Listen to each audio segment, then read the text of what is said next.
Welcome back, everybody. I'm Jerry, and today I'm going to be reviewing every single Week 7 game. As I do every week, I go over all the games that we had this week, what my biggest takeaway was from them, who the biggest winners and losers are, and all that sort of stuff. A lot of questions that came up as I was making this one up this week, so stay tuned for that. Don't forget to like, comment, and subscribe, and let's get into that Thursday night football game, Saints-Broncos. Not a lot to talk about here. I just think the Saints fall off is crazy. It was an absolute murder by the Broncos. Obviously, very difficult situation with the Saints losing their quarterback and their top two receivers. Rashid Shaheed having a great season, unfortunately out for the season. And then Chris Olave out for at least some time. You know, obviously Derek Carr out too. Spencer Rattler showing it's definitely going to be some time before he's anything in the NFL, if at all. But the Broncos just absolutely murdered him. No matter what, it was run game. Even Bo Nix has been doing better and better, but really took it to him in the run game this week, and kind of put their foot down and put their foot to the floor as far as the gas pedal, and never stop. So they win 33-10. I predicted this one to be a lot closer. I thought the Broncos would stumble along, and really wasn't that bad. So just crazy fall off for the Saints, and I really don't know what to think moving forward. It doesn't even seem like what they're doing is fixable. So I'd like to see, obviously they get Kamara involved, but when you get down by so much, you kind of have to send the ball down the field, and Rattler can't do that very well. A lot of injuries on the Saints, so it makes it tough. But let's move on to Sunday. Next we have Sunday morning, Jaguars at Patriots. Jaguars just ran that thing. So I saw a stat that they had 17 straight run plays at one point, and both drives resulted in touchdowns. So it was a huge day for Tank Bigsby, who had 26 carries, and the Jaguars in general. Again, 17 in a row is insane. It was a very slow start for the Jaguars. The Patriots went up 10-0. Drake May, kind of looking good so far. And then it was kind of the Jaguars scored 3 back-to-back touchdowns, one, running the ball down the field. They had the 97-yard Parker Washington punt return for a touchdown, and they just kind of took it away and never gave it back. Drake May had a good game, though, 26 for 37, 276, 2 touchdowns, no interceptions. Honestly, pretty decent day. And then Ramondre Stevenson, I think biggest problem of this game is only 7 carries, but only got 18 yards out of him. So I think obviously when you go down that much early, you don't really have the opportunity to get a bigger role, but I've been saying that Ramondre Stevenson needs to get going on the ground for Drake May to have success. And I'll be honest, didn't really have that be the case in this game. Didn't even really need him to do well on the ground. Drake May still had a decent, safe game. But because they weren't able to run the ball, had trouble converting on third down, situations like that, they end up getting a big loss here to a team that was thought very poorly of in the Jacksonville Jaguars. So they take down the Patriots 32-16. Next we have the Bills-Titans. Josh Allen has 0 interceptions. He has 12 touchdowns, no interceptions. There's not another quarterback in the league that's the case for, which I just think is super impressive and kind of flying under the radar, because we talk about how bad, not how bad Josh Allen is, but how bad the turnovers are, and how, he's going to make some plays with his feet. He's going to run some people over. He's going to sling the ball down the field, but he's going to throw some interceptions. He's going to turn the ball over. And that says Week 7 right there. And he hasn't thrown an interception yet. The Titans go up 10-0 early, and it actually looked okay at least. And then just completely fell apart. Weren't able to put anything together. It seems like they're punting on the season. And it's really because, they obviously trade away DeAndre Hopkins, trying to get some value. They only get a 5th, maybe a 4th. So really sad there. But you've got Calvin Ridley, who's complaining that he's not getting the ball. Obviously, Will Levis has been injured because of his own antics and being just a whack job. So actually, I'm a fan of Will Levis. Not really Will Levis, the football player, or maybe as far as talent goes, but more just his mindset. And I love the big dive and, trying to run people over. I think that's very exciting, but obviously a flaw for him, and, not even getting to play in this game. Mason Rudolph comes in. A little bit of excitement for him, with Tony Pollard doing pretty well so far this season. You used to have DeAndre Hopkins, but having Ridley and Hopkins, you'd think that they'd be able to make something of that. And it's just been an awful season. I would assume coaching is a big issue to this. Defense usually perform pretty well for the Titans, but not in this one as they lose 34-10. Next, we have the Packers-Texans, and I just had to put on the screen that I had a near perfect prediction. I predicted Packers would win. I predicted the Texans would cover. And my score prediction, if you watch my prediction videos, make sure to watch those. Probably don't watch them now, but I'll have one coming out on Thursday. But I predicted Packers 24, Texans 23. We end up Packers 24, Texans 22, so super close. But Gunslinger Love showed up. He's kind of turning into that guy where, everybody's talking about how great of a quarterback is, but he's turning into one of those where, like, yeah, he's going to fire that rock down the field, but it's going to end up in the defense's hands more often than not. And I think that's the reason this game was so close. You also had CJ Stroud, who just completely forgot how to play quarterback, goes 10 for 21, 86 yards. Yeah, Jair Alexander was back. And Nico Collins is out, but you still have Stephon Diggs. You still have Tank Dell, who didn't get a single catch. So a lot of issues there for me. I think, or maybe he did get a catch late or something, but whatever it was, it didn't matter. Really bad game from Stroud. Pretty good game from Joe Mixon. You get him back, and you think, with him back and how he's been running the ball this year, that it's a winnable game, and it just didn't even look like it. Like, this game was way closer than it should have been, to the point where, Packers get a game-winning field goal, basically, with Brandon McManus. Welcome back to the NFL, Brandon McManus.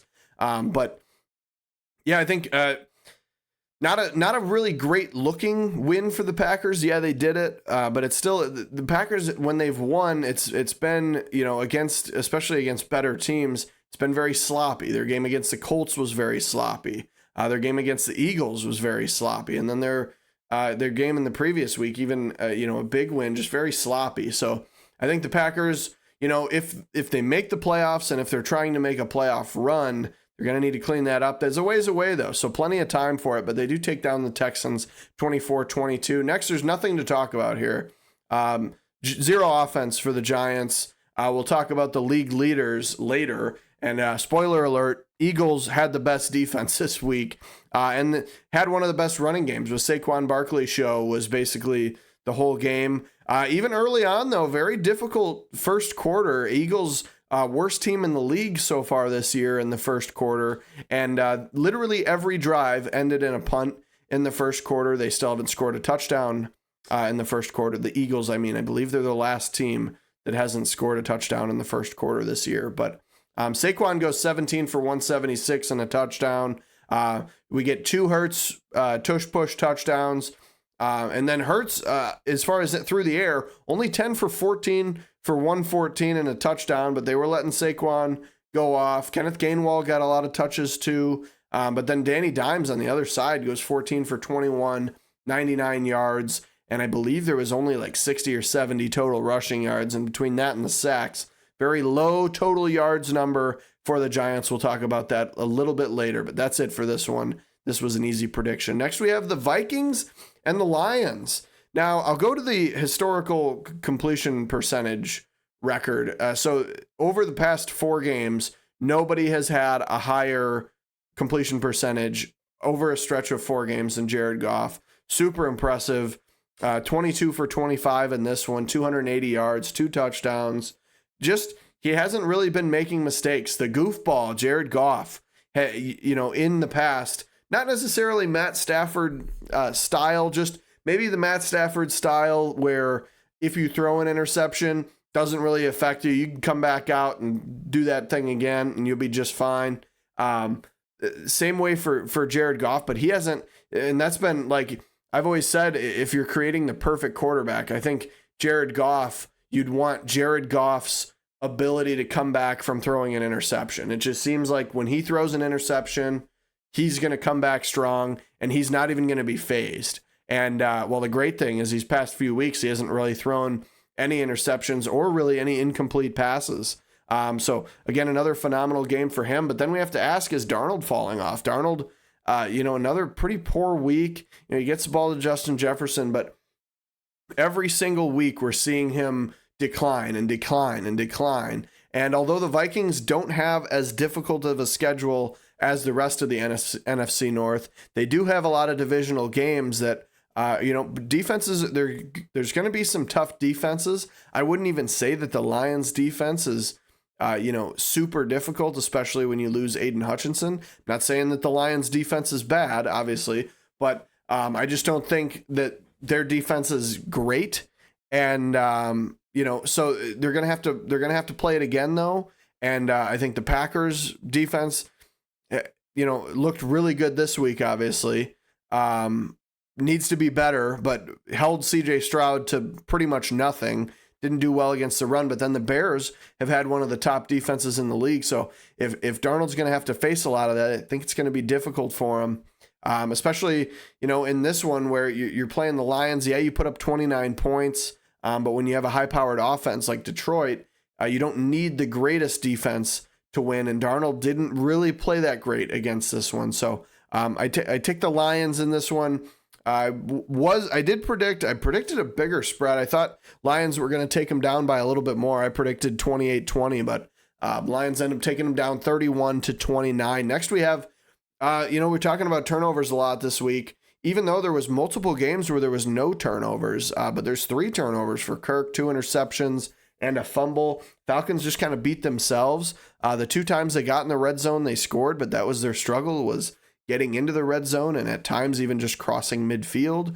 And when the Seahawks got the ball in these turnover situations, they were able to capitalize on them. And they did that pretty much every time. And they had a great week, as far as on the ground, through the air. DK Metcalf, a great week for him. So all around, they do very good, but it's been very hit or miss. They're very inconsistent. Obviously, the Seahawks start off 3-0, then they go 0-3. Now they've won another game against the Falcons, who looked really good and were probably looking towards having welcome back to the NFL, because the Falcons were just going on this kind of mini run where it's like, damn, this team's actually pretty fucking good.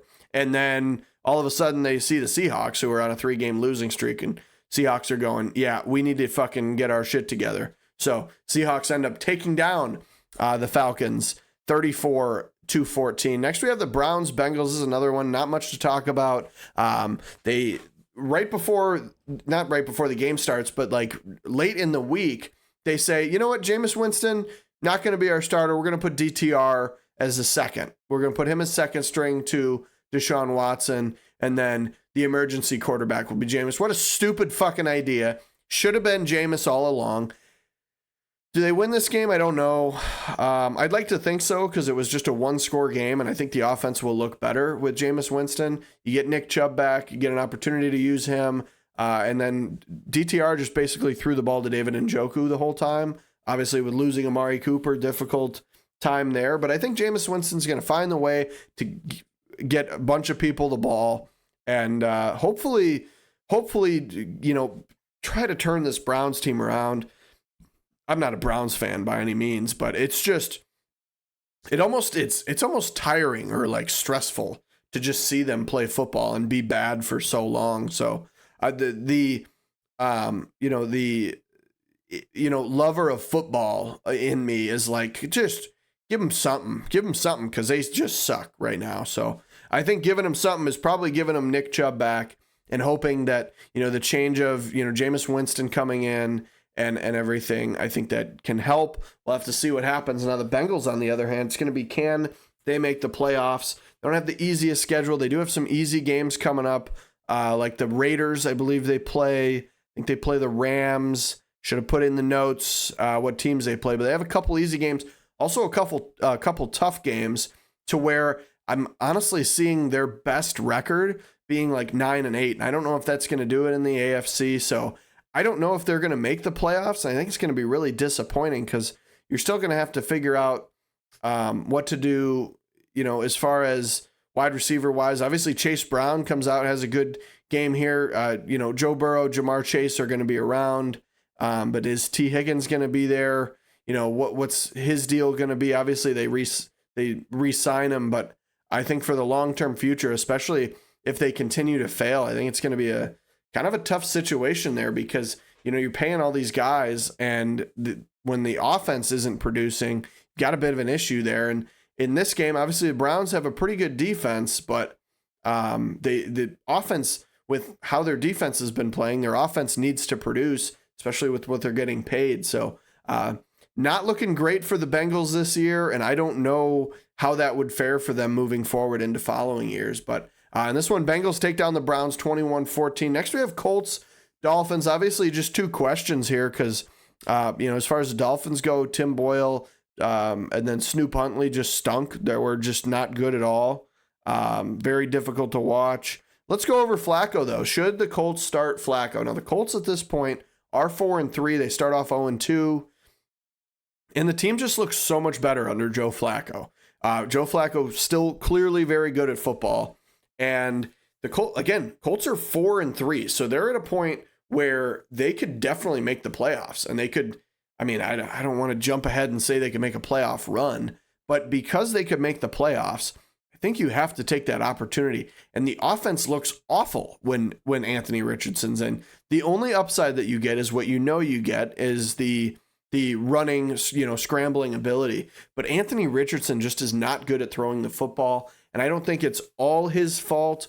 I think it's partially, you drafted a guy that I don't even think he's played in 20 football games yet. I know seeing the stat, they show how few games he's played. I don't have that exact number, but I know it's very small. So he just has a very small sample size. And yeah, he's 6'5" and, 250 and can seemingly run a 4.3 40, but it's clearly not enough throwing the ball. And you're not in a situation like Lamar Jackson is having another, he's loading his MVP season. And that's because he's doing great throwing the ball. Yeah, he runs the ball well too, but he's really been doing great throwing the ball. And when you have a guy like Anthony Richardson, where, he runs the ball pretty well, he just is awful at throwing the ball. He's not good. And I think it makes it difficult. I don't see why you couldn't just bench him for the rest of the season. He's got to learn something from Joe Flacco somehow. I can't confidently say that he's learning from how much he's failing and all the shit that he's going through. And if you're going to punt on the season, maybe Flacco is being a mentor and maybe he's helping out in the room, and that's enough, for you to not start him. But I really think he should start. And then as far as should Tua come back, he's going to want to come back. He's a football player. At heart and wants to, but I think the tough part is the Dolphins need him. They clearly need him. You can't just insert, and I will, go back on my words because I always thought, Tua, anybody can throw it up to Tyreek Hill and Waddle and do all that. So it's clearly not true. And I don't think Tyler Huntley and Tim Boyle are the best examples there to give a shot, but I think as far as they need Tua to function in the offense, and unfortunately Tua is having these head problems, these concussions, and he doesn't want to wear a guardian cap. And he's like, I don't like the idea of guardian caps at all, but if there's an player ever in history that would need a guardian cap, it seems like it would be Tua, with even just the actions we've seen him on the field where he looks like he's having a stroke, or just it doesn't even look natural, like what's happening to him after he gets hit. So it's a very tough situation, and I'm glad that I don't have any part in making the decision about it, because it's got to be a very tough decision. But let's move on to the next one. Colts won 16-10. Next we have Commanders Panthers. Marcus Mariota had a fucking fantastic game. Absolutely killed it. I put can anyone run Cliff's offense. That was mind-boggling to me that somebody, and this is also funny, you think about, quarterbacks going to different places. Malik Willis comes from Tennessee, has 2 great games, wins both games for the Packers.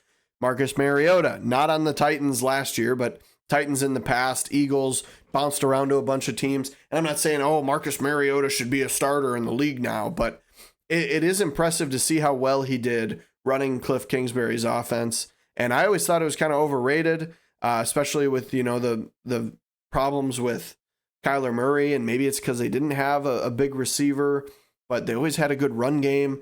And so I thought, it seems like with how well Marcus Mariota played in this game, the Panthers suck. We're not going to talk about that. I put on the screen worst franchise in history, and I'll talk about that in a second. But the Commanders just are making it look easy this year, and it really, sucks being a fan of any other team to just see how, oh yeah, we'll just take Dan Quinn. We'll have Dan Quinn bring in half of his defense, bring in some other guys that he likes, and then the defense will be like pretty damn good. And then we'll draft a quarterback, and that'll fix everything. And it seemingly has. I think this is another situation, though, where matching the quarterback to the coordinator has worked super well. And I think that's very important in a system. Like, I think Tua and Mike McDaniel, I think that's a perfect pairing to where that works out super well. I think Jaden Daniels with Cliff, this is working out super well. Andy Reid and Patrick Mahomes have to have that fit for me, and they do. Now let's go over to the Panthers here. I put the worst franchise in history because you think about the past few years, and last year they had the worst record in the league. I believe they had they were pick 9 the year prior. Obviously, that's where the trade back happened. The Bears trade out of the number 1 pick, trade back to 9. Panthers are on pace to have, a top 5 pick again this year. And the worst part is there's zero hope.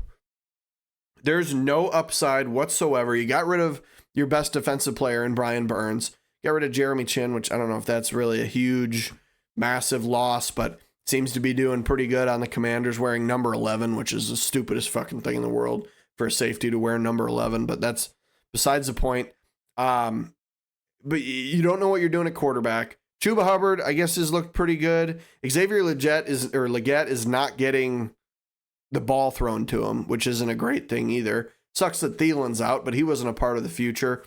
Deontay Johnson, I think he's kind of overrated, and I don't think he's very good. And I think they, signed him because they needed to get Bryce Young help. But the offensive line stinks. The wide receivers seemingly stink because, now Andy Dalton not doing well. Bryce Young didn't do well. Bryce Young 2 for 2 in this game. He came in, Andy Dalton's injury, 2 for 2, -4 yards.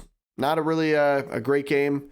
But I just think, like, what is the positive? What is the upside for the Panthers? Nothing. There's nothing right now except you're going to have a high pick in the first round next year. Wait, where's your second round? Oh, the Bears have it. So it's just like, I don't know. That's why I think that they're the worst. Like, I know the Browns obviously had their, 1-15 and then 0-16, but I don't know how this could even be that much better. It's got to be like, if you were to put together a list of top 5 worst franchise, worst runs from a franchise, this has got to be top 5. I would have to assume, because it's awful. And let's stop talking about the Panthers. Nobody wants to talk about the Panthers. They lost 40-7. Next, we have Rams and the Raiders. Cooper Kupp on the move. Seemingly, he doesn't seem to know. We had another near perfect prediction here. I predicted Rams 20, Raiders 17. Ends up being Rams 20, Raiders 15. So super close there. But will Cooper Kupp get traded? I don't know. I think it's a scary situation because he's going to have to get cleared from the injury, and we're approaching the week where you would do that. What's stopping him from getting traded and then barely playing? Or maybe he does just make a playoff run like Odell did with the Rams or something. But also, would the benefit be to a team like, I don't think, especially with seeing what DeAndre Hopkins got, is Cooper Kupp going to get, the Rams going to get, a third or a fourth for him? Like, let's say it's a conditional, third or fourth round pick. Is that worth it? I mean, this is Stafford's guy. Like, yeah, there's Puka Nacua there, but they don't necessarily have like a great backup that, is going to be the quarterback of the future. So it almost seems like, if you trade Cooper Kupp, you're kind of punting on the season, but you still have a veteran in Matt Stafford. And then, I don't know, I guess your defense is very young. So I don't know where your upside is, but I don't know. It's just a very tough situation. And the Rams just they seem to kind of stink, and I don't know why they're gonna like how they would get better. They got their ring, so they did that, but almost feel bad as a big Matt Stafford fan. It's just tough to watch. So Stafford also fun fact, he hasn't scrambled once this year. He's kneeled the ball 3 times for -3 yards, and that's it. Never rushed the ball. So just a fun fact, because there doesn't seem to be anything fun about this game, especially with the Raiders too, because you have Aiden O'Connell. Yeah, he's a new guy. He's going to come in, and even though we're going to have him start, even though we just traded Davante Adams away, and we'll have him just throw the ball to Brock Bowers every time, and he gets injured. So Gardner Minshew comes back in, and what does Gardner Minshew do? He throws 3 interceptions, and I think he had like a 40% complete. It was just awful, and I hate it because as a fan of Gardner Minshew, he's kind of ruining his name for himself, and it seems like this is his last opportunity. And otherwise, he's just going to be the Uncle Rico lookalike that made it to the NFL. So I feel bad for him, but it's just not great. So that's why you start Ridder. Desmond Ridder's on the team. Why not? I don't know, like, if you don't like what you're seeing from Minshew, and you've clearly already punting on the season with getting rid of Davante.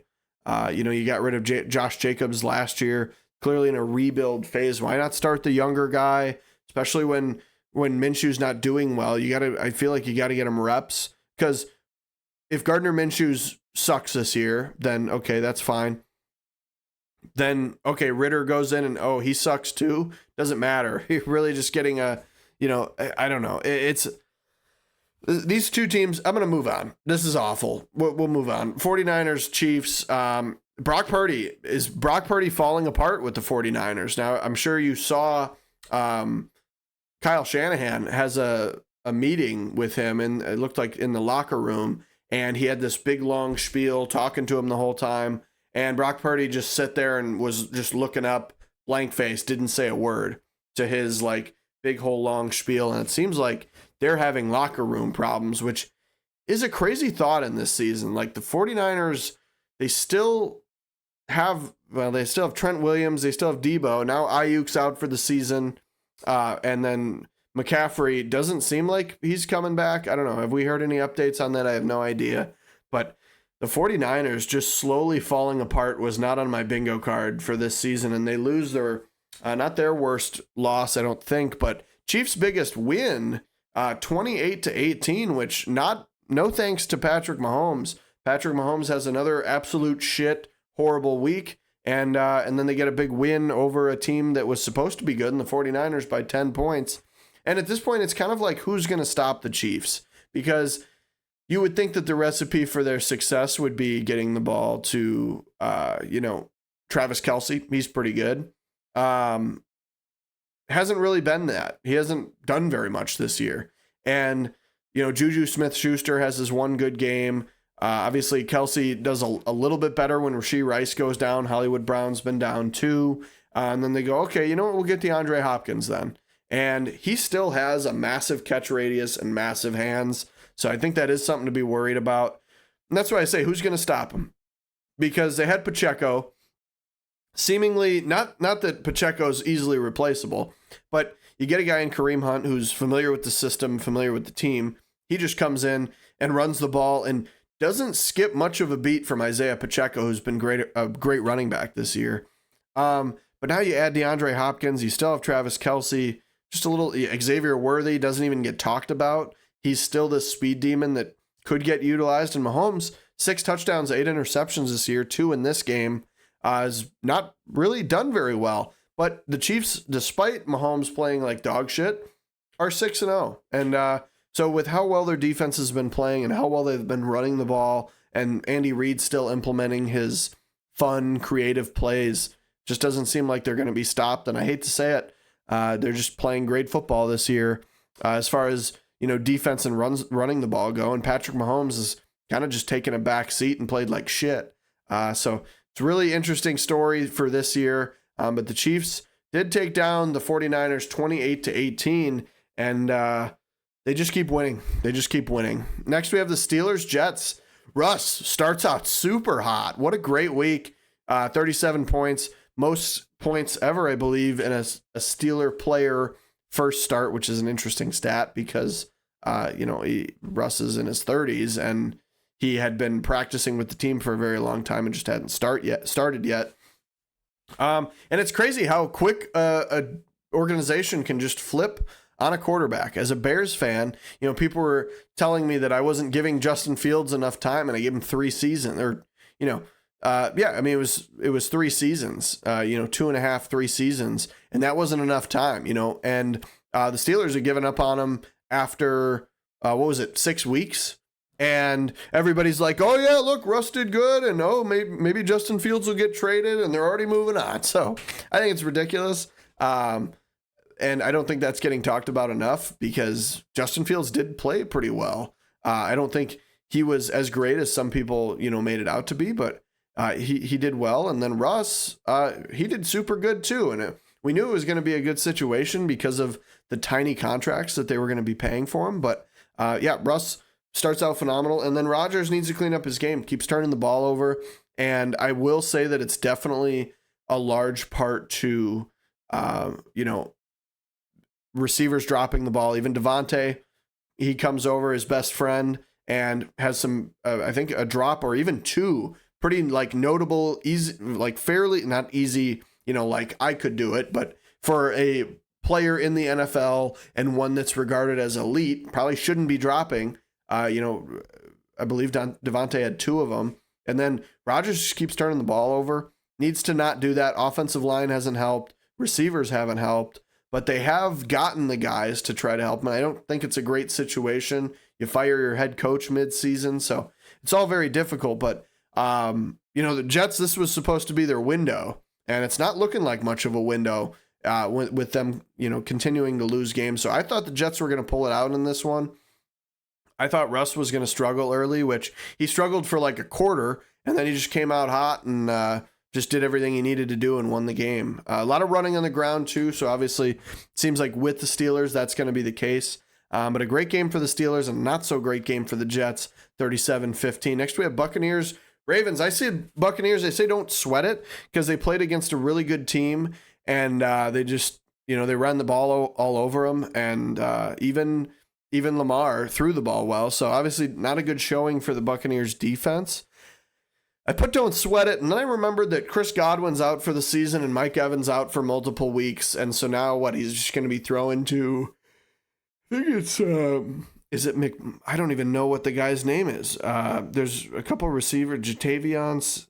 I don't even know their name. Jalen McMillan. Is that who it is? I think it's Jalen McMillan would be the next receiver. And Kate Otten has a great week. I don't think they should sweat it because even with the injuries at the end, actually didn't look too bad. Baker's still getting people the ball, and it's definitely going to be a tougher climb. You have Rachaad White has 2 touchdowns in this game too. Rachaad White finally getting back in, showing trying to take his job back from Bucky Irving, who did great while he was down. But then the Packers, the Ravens. The Ravens just been phenomenal. Lamar gets 5 passing touchdowns in this game. Henry has 15 carries for 169 yards, including an 81-yard run. No touchdowns for him. Rashad Bateman went off. I believe he had 4 receptions for 100. So just a great all-around game. Having trouble speaking for the Baltimore Ravens. And that's why I say I sound like a broken record, because every week I just talk about, look at how good Derrick Henry is. Look at how good Lamar Jackson is.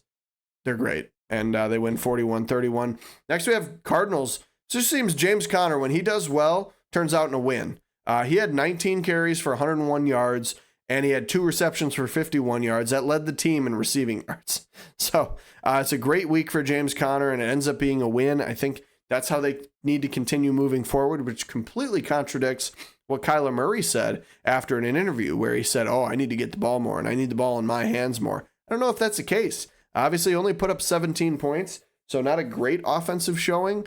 But I think you also need to not always put the ball in your hands and remember that you have a weapon in James Conner, and he's been doing great for your team. So you need to be able to lean on that, and you need to accept, hey, we won the game. You'd love to blow them out and just, destroy the other team. But I think I didn't really love that comment because James Conner has been a key piece to that offense this year. I think if you're going to have your ball, the ball in your hands this year, I think you need to worry about getting into Marvin Harrison Jr. a little bit more. You draft that guy 4th overall and have rarely targeted him. So we need to start doing that, Kyler. I don't think they're going to be able to put it together. And, they're in a division where Rams have stunk. You've got the 49ers not doing well this year. So it's kind of open. It's like there's opportunity there. Obviously, the Seahawks 4-3, but this is a winnable division, and they're not throwing Marvin Harrison Jr. the ball. That's supposed to be your weapon. And so that blows my mind. But the Chargers, on the other hand, Justin Herbert showed this week he can throw it all over the field. And, we don't need to run to win. I can throw the ball. But you can't throw it into the end zone. They don't get into the end zone once. They kick 5 field goals, and that results in 15 points as opposed to the other team's 17. So they lose. There's not really much more to it than that. You got to be able to find the end zone. And the field goals have been very important this year, but clearly can't rely on them because even if you get 5 field goals, it only ends up being 15 points. So Chargers get taken down with Jim Harbaugh, and they lose 17-15. And then finally we have the weekly, the leaders. I have some fun facts as well, so I'll let you read the leaders on the side there. I think to highlight, you've got the Eagles. We talked about it earlier, only 119 yards, very impressive. The hell was that? It was a very loud yelling noise. Then we have the Grant Stewart, who I had no idea who that guy is. He plays on the Colts. He's a linebacker. He had 19 tackles. That's phenomenal. Round of applause for Grant Stewart. That's just phenomenal. Great job. And then the NFL fun facts. The only players with 2 receiving touchdowns this week were Rachaad White and Mark Andrews. Oddly enough, in the same game. And a tight end and a running back, not even a wide receiver. Breece Hall was one of 6 players this week to have 100 receiving yards. Yes, running back Breece Hall. I thought that was interesting. And Derrick Henry has as many touchdowns as the Cowboys offense this year. And I like to highlight all 3 of those. If you notice, those all involve running backs. And, Jason, I'll talk to you on this one. Jason talks about, my friend Jason always talks about how this is the end of the world for running backs, and running backs are getting phased out. And they don't get, they don't really get the love they deserve. They don't get paid what they deserve. And they're not really doing much in the NFL because most backfields are split backfields. Well, how about this? How about 2 touchdowns? How about 2 receiving touchdowns for one of them? How about 100 receiving yards? How about running back having as many touchdowns as an entire offense? And Derrick Henry, you would like to say that he's carrying the Ravens, but he's not because you have, Lamar Jackson helping him there. But I think very important running backs this year and across the NFL. And that's why I put every week, when I do my predictions and I go over my predictions from the previous week, I put the better rushing team record. Team with the better rushing, statistics typically wins the game. So then last we have Josh Allen led the league in interceptions from 2018 to 2023. It's the only quarterback with 0 this season. And the Dolphins have scored 70 points this season, 7 weeks in, and they scored 70 in 1 game against the Broncos last year. So another crazy stat there. But that's going to be it for this one. It went way longer than it should have. But thank you for watching and have a great day.